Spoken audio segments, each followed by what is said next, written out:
The old school stood silently, its weathered bricks carrying the weight of countless memories, but there was something eerie about it, especially at night. Its hallways, once filled with laughter and chatter, now lay abandoned and forgotten. It was said that strange things happened within those walls after dark. One moonlit night, a mischievous child named Timmy couldn't resist the allure of the forbidden. He had heard whispers from his classmates about the school's haunted history, and curiosity got the better of him. Ignoring the warning voices in his head, he slipped out of his bedroom window and crept toward the school. As Timmy approached the building, a gust of wind howled through the empty playground, causing the swings to creak and sway ominously. The school's entrance loomed before him, shrouded in darkness. With trembling hands, he pushed the heavy door open, its rusty hinges protesting loudly. Inside, the air was stagnant, carrying the scent of dust and decay. Moonlight filtered through the broken windows, casting eerie shadows on the walls. Timmy's footsteps echoed through the empty corridors as he ventured deeper into the heart of the school. As he turned a corner, he froze. A faint sound reached his ears, a soft, melodic humming. It seemed to come from one of the classrooms nearby. Intrigued, he followed the haunting melody, his heart pounding in his chest. The humming grew louder, and the room's cracked door beckoned him forward. Timmy hesitated for a moment, but curiosity consumed him, and he pushed the door open gently. The room was bathed in a pale glow, emanating from a lone, flickering candle on a desk. And there, sitting at the desk, was a small girl. She couldn't have been more than 7 years old. Her dark, tangled hair obscured most of her face, but Timmy could see the faint glimmer of her eyes. She continued humming her eerie tune, oblivious to his presence. Trembling, Timmy took a cautious step closer. Hello, he whispered, his voice barely audible. The girl slowly turned her head, revealing a hauntingly pale face. Her eyes, devoid of any warmth, bore into Timmy's soul. She stopped humming, and a wicked smile curled on her lips. You shouldn't be here, she whispered, her voice icy and filled with malice. Fear gripped Timmy's heart, but he couldn't move. The girl rose from her seat, her movements unnaturally slow and disjointed. Shadows danced around her, elongating and contorting as if they were alive. Desperate to escape, Timmy turned and sprinted down the corridor, the girl's chilling laughter echoing behind him. The school seemed to come alive, its walls groaning and whispering as if mocking his futile attempt to escape. He burst through the heavy entrance door and collapsed onto the cold pavement, gasping for breath. He glanced back at the school, its windows now dark and foreboding. He knew he had narrowly escaped the clutches of something sinister. Timmy could never forget the haunting face of the girl. Her chilling laughter echoed in his dreams, a constant reminder of the darkness that lurked within the abandoned school. Into its halls again, for fear that he would become just another tale in its ghostly history.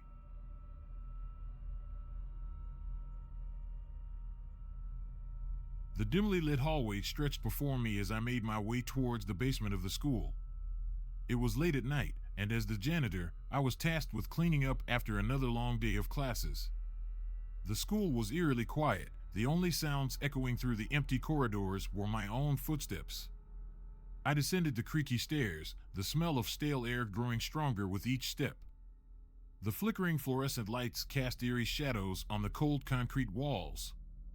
I shivered, a chill running down my spine, as if the very atmosphere itself was warning me to turn back. But duty called, and I couldn't ignore it. I pushed open the heavy metal door that led into the basement, the hinges protesting in a rusty symphony. The room was a maze of storage shelves, old furniture, and forgotten artifacts. The air was heavy and musty, as if the basement held the secrets of the school's past. I started my routine, methodically sweeping the floor, emptying the trash bins, and wiping down the surfaces. But as I moved deeper into the maze of storage, a feeling of unease settled over me. It was as if I was being watched, as if unseen eyes followed my every move. And then, in the darkest corner of the basement, I saw something that made my heart skip a beat. A glint of metal caught my eye, peeking out from beneath a dusty tarp. Curiosity mingled with fear as I approached, pulling back the tarp to reveal a hidden doorway. My hand trembled as I reached for the handle, the cold metal sending shivers up my arm. I took a deep breath and stepped into the darkness beyond. The air grew colder, and the faint scent of decay invaded my nostrils. I flicked on my flashlight, its feeble beam barely piercing the thick darkness. As the light danced across the room, my eyes widened in horror. There, sprawled on the floor, was a lifeless body. Time seemed to stand still as I stared at the gruesome sight before me. Victim's eyes stared blankly into nothingness, their mouth frozen in a silent scream. Fear gripped me, squeezing the air from my lungs. Who was this person? How did they end up here? Questions raced through my mind, but I knew I had to leave and alert the authorities. I stumbled backward, my heart pounding in my chest, desperate to escape the suffocating darkness.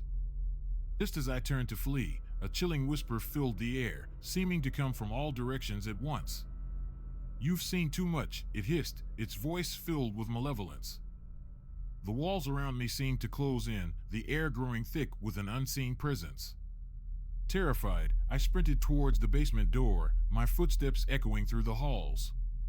Panic fueled my every movement as I reached the main floor and burst through the entrance, gasping for air. I stumbled into the night, the weight of the horrifying discovery still heavy on my shoulders.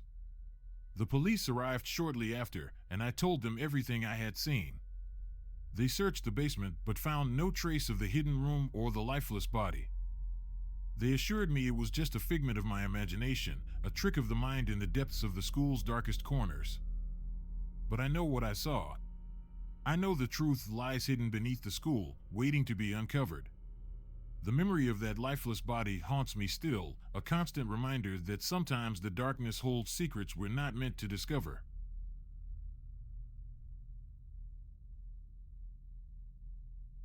The sun had set, casting an eerie glow over the deserted school playground. The swings swayed gently in the wind, their rusty chains groaning in protest. The laughter of children had long faded, replaced by an unsettling silence that hung in the air. I found myself alone on the playground, finishing up my late-night grading. The flickering lampposts provided only dim illumination, creating long, sinister shadows that seemed to dance and twist on the pavement. As I gathered my belongings, a strange sound caught my attention.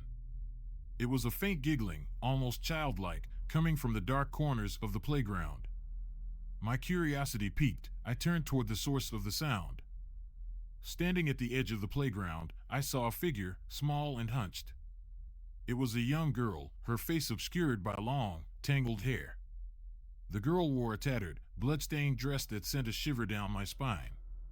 Feeling a mix of concern and fear, I cautiously approached the girl. "Are you okay? Do you need help?" I called out, my voice trembling slightly. The girl continued to giggle, her voice hollow and haunting.